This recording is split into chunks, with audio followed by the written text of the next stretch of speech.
Do you have a couple of records that skip when you're trying to play them? Why do they do that? And what can you do to fix it?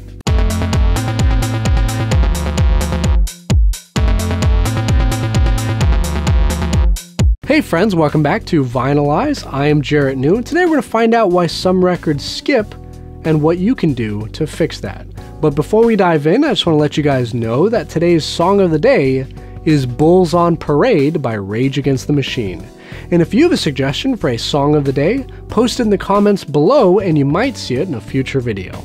Okay, now when it comes to record skipping, this is a very common problem that many record collectors will run into at some point. And the reason for why these records do that is pretty simple. It's usually one of three things. Either it's a warp that's causing the skip, or there's a scratch on the surface of the vinyl, or finally there's something stuck in the groove and that's causing the needle to kind of jump over it. So if it's a light warp, you could try investing in a record clamp or something similar, and that will actually compress the record down on the turntable, which should flatten the vinyl and remove the skip because it's removing the warp. But if it's a really heavy warp, this might not work because the warp, even with the clamp, would still be present. And if you try to remove the warp by heating up the record like in an oven and pressing it down like I've seen in a couple of YouTube videos, you might end up ruining the entire record, so I would definitely not recommend that.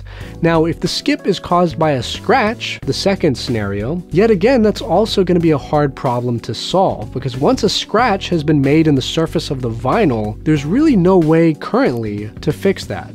So basically this scratch on the surface might be causing the record needle to jump from one groove to another, and that creates the noticeable skip in the music whenever you're playing it. Now finally, for the third problem, where an object is stuck in the groove causing the skip, there's actually an easy fix for that. All you have to do is get a normal household toothpick and use that to kind of gently press down on the groove until that piece of dust or dirt just kind of pops out. So you really want to be careful when you're doing this, because as I said earlier, you don't want to create any new scratches because scratches are permanent. So just use that toothpick very gently on the surface of the vinyl, and it should be able to clear out whatever is blocking that groove and causing the skip during playback.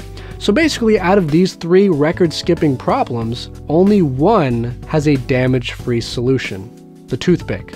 And for the other ones, the warp or the scratch, my best advice would be to either return the record, replace the record, or simply buy another copy. Now, what do you guys think about this? Have you ever been disappointed by a record that skipped when you brought it home, or had a noticeable warp? Let us all know down in the comments below, and if you love music and vinyl stuff in general, be sure to subscribe and smack that notification bell so you won't miss the new videos. And most importantly, friends, have a great day, and keep spinning that vinyl. Skipping is for the playground, not your records.